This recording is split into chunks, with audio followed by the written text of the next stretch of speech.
Christina Perri, and you're at Popularity. You found enormous success with Jar of Hearts. What are your hopes now for your debut live EP?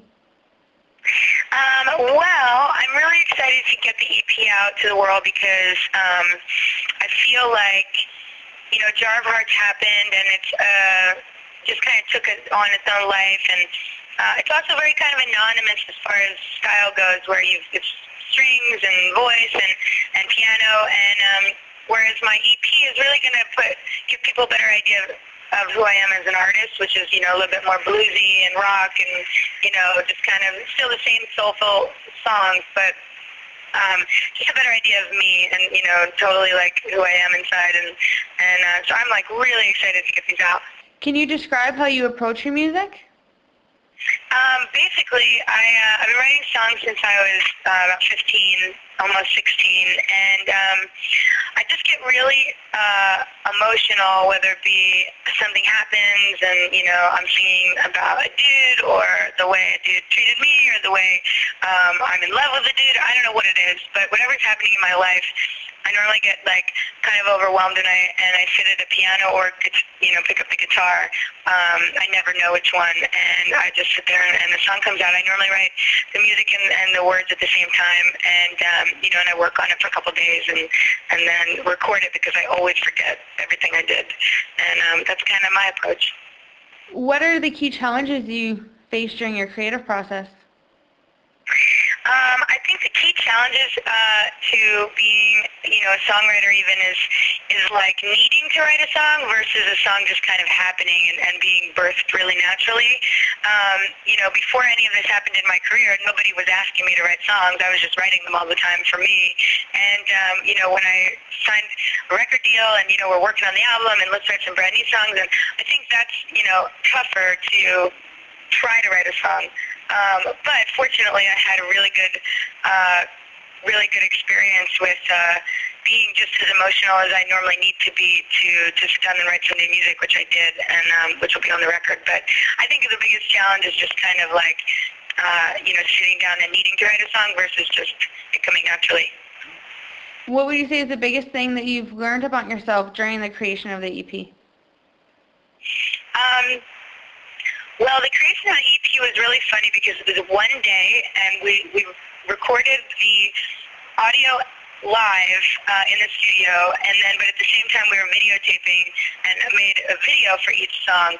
So it was so challenging to be technically perfect, because we had to nail it in one take. These songs are done in one take. And so we needed to nail it perfectly musically, and then aesthetically we had to look good and perform as well. Normally you don't need to worry about both of those things at the same time when you're in the studio. So it was so challenging, and I was facing the drummer, I could look at my drummer Elmo all day, but while I'm recording and singing over drums, it was just insane.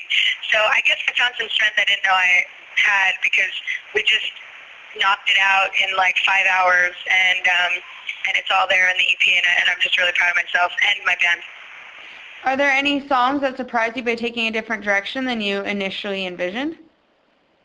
Totally. I've got this song on there called Black and Blue, and it's one of my children. It's like one of my firstborn songs, and it's very different as far as structurally. It's kind of short, and it's super bluesy, and I just always thought it would be maybe like a B-side, and we ended up, when I met my band, we ended up working on it, and it kind of evolving into, something really, really what I thought was awesome, and then everybody else heard it, and they all fell in love with it. So Black and Blue is going, it's like climbing the charts in my team's eyes as far as some of their favorite songs, and I'm really excited because I've always liked it, but now everybody else is liking it, so that's cool. I wanted to throw out a couple of song titles and get your initial thoughts. Just anything that you think of when I say the song title. First of all, Bang Bang Bang. I think of, guns, but I think of revenge. What about Daydream? Daydream, it's kind of like up in the clouds. It really is. It's like, the song is a little twisted for how happy of a musical. The music in it is very uplifting and happy, but the storyline is very twisted. Can you describe your attraction to music? My attraction attract into music? Gosh, I probably couldn't really put into words. I would just think I was put on the planet to be involved with music. I started singing when I was 3. I sang at my first Holy Communion when I was 6 in front of like hundreds of people, and it's just something I always remember doing. I don't ever remember deciding to do it. I just remember that like that's just what I did. It's like there's Christina and she sings. So I think I'm certainly in love with it. I think I've been in love with it my whole life.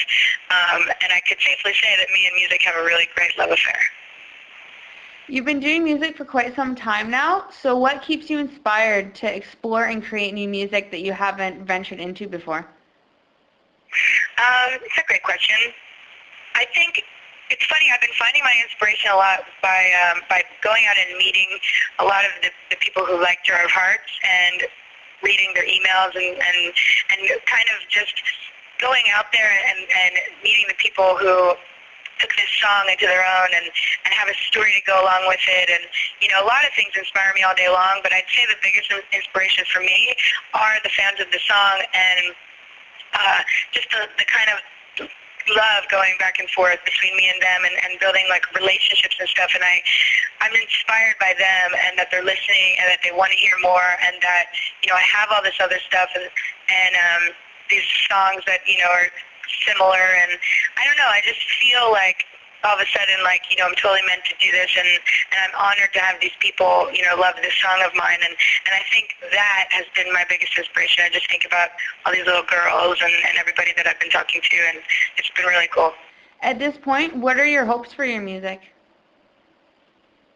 I basically hope that my songs kind of do for everybody what Jar of Hearts did, which is just made people not feel so alone. I feel like everybody, especially when they're going through things, you know, and a lot of my themes are about love and relationships, and it's just kind of what I sing about, and what I write about. But I think when, you know, when bad stuff happens and when hearts break and all that stuff, you just automatically feel alone, and it doesn't make any sense because we've all gone through things like this, and we all just kind of go to this dark place, and I feel like songs that make you not feel alone or that make you feel a little better or bring you out of those like really dark clouds, they're the songs that, you know, that we kind of just depend on, and I would be super honored to be able to, you know, affect people like that with my music, and that's definitely one of my hopes. Do you have any final thoughts or anything that you'd like to say to the readers of Popularity? I would say thank you so much for reading about me, and stay tuned for my music to come and the EP on November 9th, and that's it.